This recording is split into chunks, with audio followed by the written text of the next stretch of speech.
kita masih bisa beraktivitas seperti biasa untuk melakukan kegiatan belajar ya, untuk ilmu. Atau kalian sudah pelajari di kelas 10 terkait dengan menuntut ilmu kan ada ya. Menuntut ilmu berarti hukumnya apa sebenarnya? Wajib ya, wajib bagi setiap muslim. Baik itu menuntut ilmu dalam bidang agama maupun ilmu pengetahuan yang lain itu wajib. Makanya kita berusaha sebisa mungkin, semaksimal mungkin ketika pembelajaran itu memperhatikan. Ya, jadi semua apa yang disampaikan oleh gurunya akan masuk ke hati kita dan otomatis akan bermanfaat dalam kehidupan keseharian kita. Tapi sebelum lanjut pada materi kali ini kita berdoa kepada Allah semoga kegiatan pagi hari ini berjalan dengan lancar dan ilmu yang kita dapat menjadikan barokah dan bermanfaat untuk dunia akhirat. Untuk doa silakan tutup terus untuk memimpin.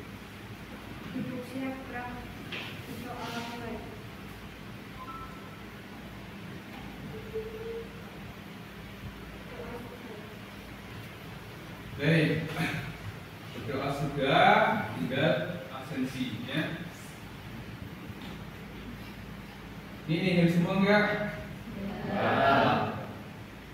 Adelia, Aji, Lukman, Amalia, Amanto, Bagas, Bella, Doto, oke, alhamdulillah. Kebanyakan sakit mudah-mudahan diberi kesehatan rumah. Amin. Baik, untuk sebelum materi kita pada pagi hari ini kita akan mengulas kembali terkait materi yang sudah kita bahas pada pertemuan kemarin ya. Pertemuan kemarin itu kita bahas terkait dengan apa saja? Ada tujuan, cara nikah ya, kalau nikah ada tujuan, syarat, rukun ya, itu kita sudah bahas. Makanya untuk hari ini kita akan belajar terkait dengan hikmah pernikahan dan juga nanti kita akan melakukan praktik nikah. Tapi sebelum itu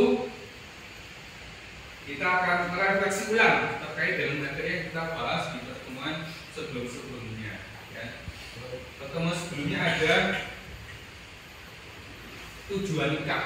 Ya, nikah kan kita tahu tuh, nikah kan antara nalurinya secara agama atau secara negara, nikah itu antara perempuan dan laki-laki. Itu terkait dengan pernikahan lah. Oleh karena itu kan dalam pernikahan ada tujuannya. Ya, tujuan nikah apa? Coba siapa jawab? Ya, Mbak Isna. Tujuan nikah yang pertama apa? Untuk mendapatkan ketenangan hidup. Oke, mendapatkan ketenangan hidup. Dua, untuk mendapatkan keturunan. Ada ketenangan hidup dan keturunan. Itu pasti orang nikah pasti pengen memiliki keturunan. Ya, dan pengen hidupnya itu lebih tentram, lebih tenang ya, saling menghargai dalam rumah tangga. Dan tujuan selanjutnya siapa lagi? Mas Tangkur ya. Untuk membentengi akhlak, terus untuk meningkatkan ibadah, meningkatkan ibadah kepada Allah. Yang membentengi akhlak itu berarti ketika udah nikah gak boleh dong pelarat-pelarat yang sama yang lain. Tapi ada juga ya, bis nikah memiliki wong wadolia, bis nikah masih sebentar wong ya, yang kadang-kala itu menjadikan apa perselisihan. Nah ini yang seharusnya memang tujuan nikah seperti itu, tujuan yang betul itu membentengi akhlak kita supaya terhindar dari kebobrokan ya, pergaulan yang tidak baik. Nah, ya. Terus untuk menikahkan ibadah tadi masalah. Nah ini terkait dengan rukun. Nah, kita sudah belajar itu, mudah-mudahan apa yang kita pelajari sebelumnya kita masih mengetahui, masih memahami. Ya, kita lanjut terkait dengan hikmah. Buat apa sih nikah itu? Kan pertanyaannya itu. Ya, buat apa nikah? Kalau masih bisa jomblo, ngapain? Mending nikah apa jomblo? Nikah. Nikah apa jomblo nih? nikah ini permasalahan nih, nikah muda atau tahu nggak ini TTM? Teman tapi mesra. Teman tapi mesra, ya. Ya namanya mesra kan bisa ngapain aja tuh, ya. Mending di nikah muda apa TTM? Nikah muda. Nikah muda. Kalian, ini kalian, ini kalian loh. Saya tanya pada kalian, Amelia, hah? Nikah muda, gak mau TTM-an? Enggak, TTM-an lebih asik loh. Ya, nikah muda apa TTM? Coba. Nikah muda. Iklan. Nikah muda, Pak. Nikah muda. Oke, nikah muda daripada TTM. Kenapa? Iklan. Ya bisa. Bisa. Bisa. Nah, terus Biar gak banyak sih. kita diambil pasangannya. diambil pasangannya sama orang lain. Kedua orang lain nikah dulu. Oh itu, siap. Terus apa lagi? Katanya nikah muda nih banyak kan ya? Apa alasannya? Biar gak banyak sih. Biar gak banyak zina. Paham harus ini? Paham. Baik, kita akan bahas tentang hikmah, ya. Bahas tentang hikmah nikah. Tapi sebelum itu kita bagi kelompoknya dulu, ya. Bagi kelompoknya untuk diskusi terkait permasalahan-permasalahan yang akan kita bahas. Ya, dan nanti harapan saya ketika sudah diskusi maju, ya salah satu kelompok atau dua kelompok tiga untuk maju diskusi yang mempresentasikan. Paham ya? Ayo. Sekarang bagi kelompoknya masing-masing. Diskusinya kita akan bahas tentang LGBT, ya, LGBT yang ada di KPG yang sudah kalian terima, itu kalian diidentifikasikan, ya. Pendapat itu kan LGBT itu, LGBT berarti lesbi, gay, terus transgender, ya. Transgender, tuh, itu kalian identifikasikan pendapat kalian terkait dengan LGBT seperti apa, ya. Kemudian dituliskan di buku tulisnya. Kemudian hukumnya, hukum nikah LGBT itu seperti apa, ya. Hukum nikahnya, baik itu secara undang-undang, terus ataupun secara agama itu dijelaskan. Kemudian dampak negatifnya, ya. Dampak negatifnya seperti apa itu nanti bisa. Baik, silakan mulai dikerjakan.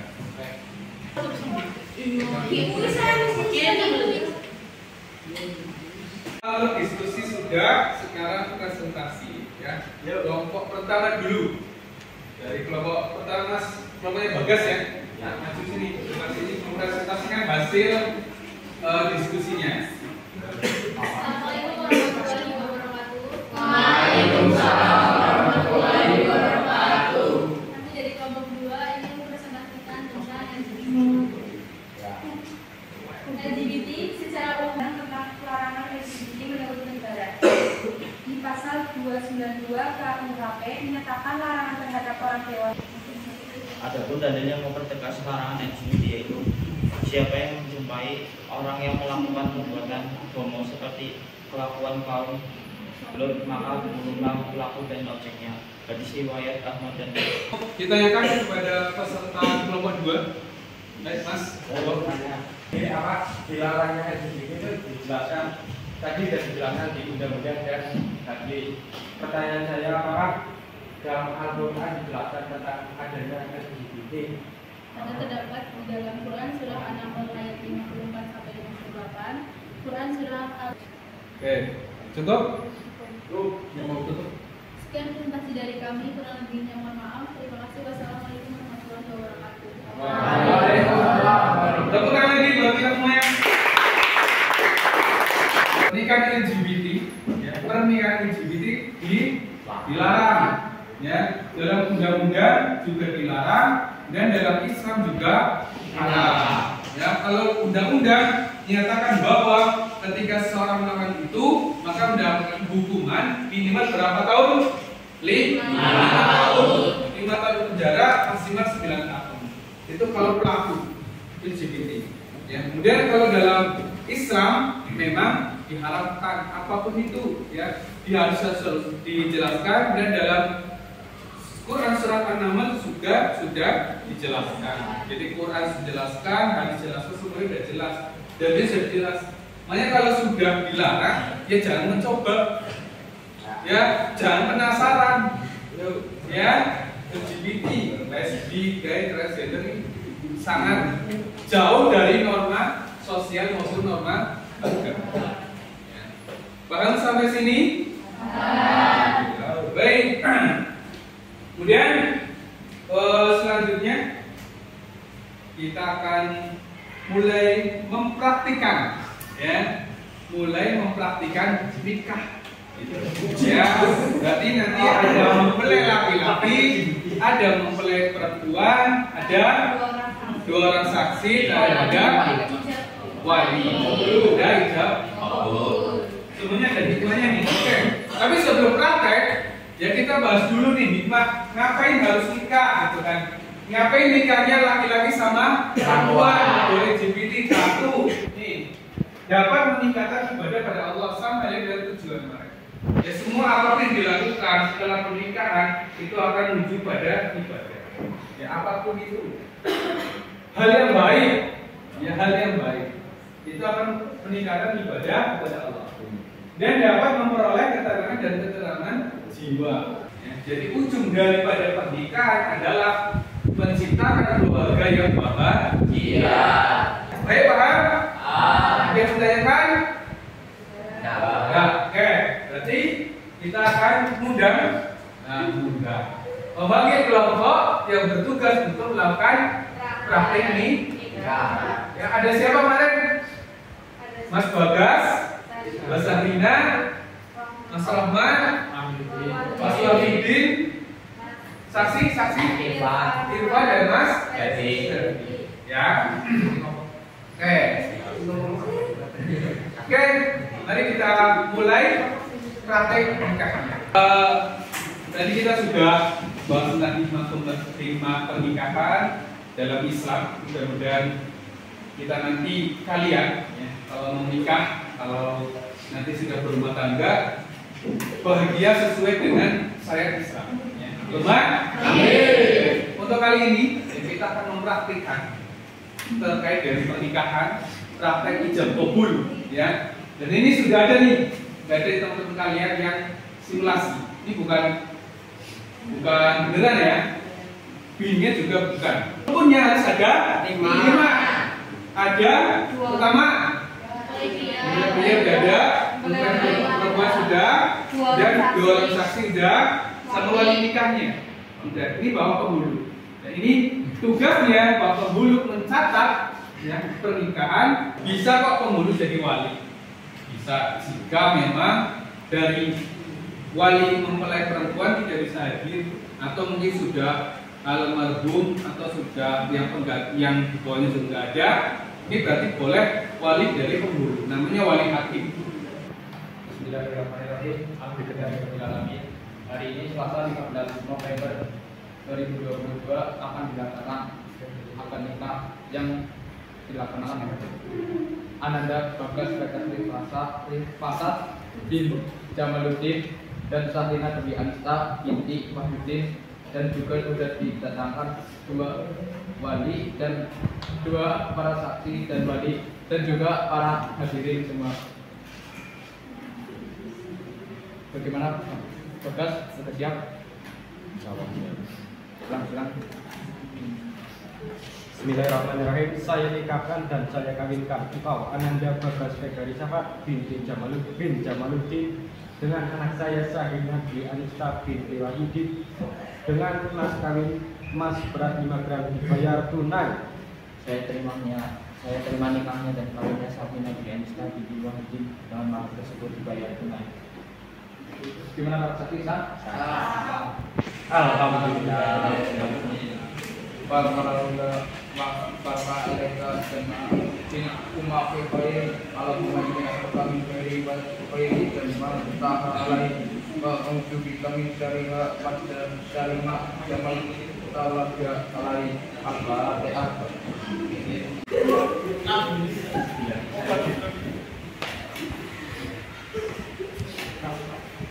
Mas, beras ini.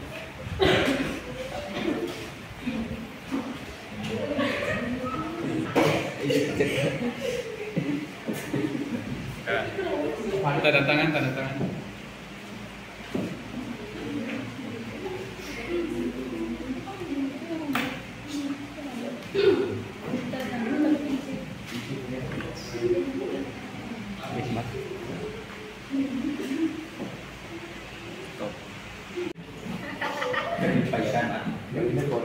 Alhamdulillah prakteknya sudah berjalan lancar, insya Allah sudah sesuai syarat dan rukunnya. Ya, sudah ada mempelai laki-laki perempuan sudah ada, terus walinya sudah ada, terus ijab kabul saksi sudah ada dan sudah sah. Ya, berarti sudah baik dan tidak ada yang komplain. Kalau sudah sah semua berarti sudah halal. Ya, kecuali kalau ada yang tidak sah, itu kan harus ditanyakan ini tidak sah kenapa? Dan mungkin dan juga tadi ketika ijab kabul sudah lancar, ya sudah sesuai. Mudah-mudahan nanti pas praktek benernya lancar, tidak ada hal tapi ini tadi tidak sah ya. Nggak boleh nanti ini dibawa pulang, nggak boleh ya. Tidak sah. Ya, ini hanya simulasi, hanya bohongan, hanya untuk praktek supaya kalian lebih mengenal, lebih mengetahui apa sih sebenarnya pernikahan, apa sih rasanya, apa sih yang diucapkan gitu loh.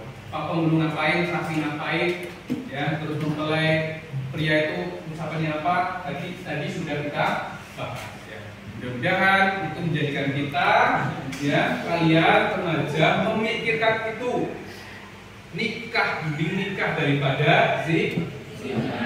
Tapi diusahakan karir dulu silakan. Kalau mau kerja dulu, mau mencari pengalaman dulu terserah silakan. Yang penting satu, jauhi zina. Daripada zina mending nikah. Nanti kalian sudah tahu nih hikmah nikah udah banyak tadi udah jelaskan. Ya. Kemudian hukumnya nikah kalian sudah tahu. Ada yang wajib kalau memang sudah mampu dan keinginan. Ya, ada yang sunnah kalau memang sudah mampu tapi masih bisa menjaga diri itu sunnah. Ya. Disampaikan presentasi LGBT memang haram ya, tidak boleh. LGBT guys, lesbi nggak boleh. Ya, makanya yang laki-laki sama semuanya dari kita cara berpasangan-pasangan, makanya ikuti fitrahnya saja. Baik, untuk pelajaran kali ini kita sudah kita cukupkan. Ada pertanyaan tidak? Ya. Oke, untuk tugas, ya, tugasnya nanti kalian membuat rangkuman terkait dengan materi yang disampaikan, sama satu lagi terkait dengan hukum nikah yang salah satu mempelai pengantinnya tidak dalam satu majelis, itu bagaimana hukumnya? Boleh apa tidak? Jumhur ulama baik Imam Syafi'i, Hambali, ya, Maliki dan sebagainya, sama Tarjih Muhammadiyah itu bagaimana? Tanggapan terkait dengan paham ya? Baik, kita tutup dengan bacaan hamdalah. Alhamdulillah. Wassalamualaikum warahmatullahi wabarakatuh.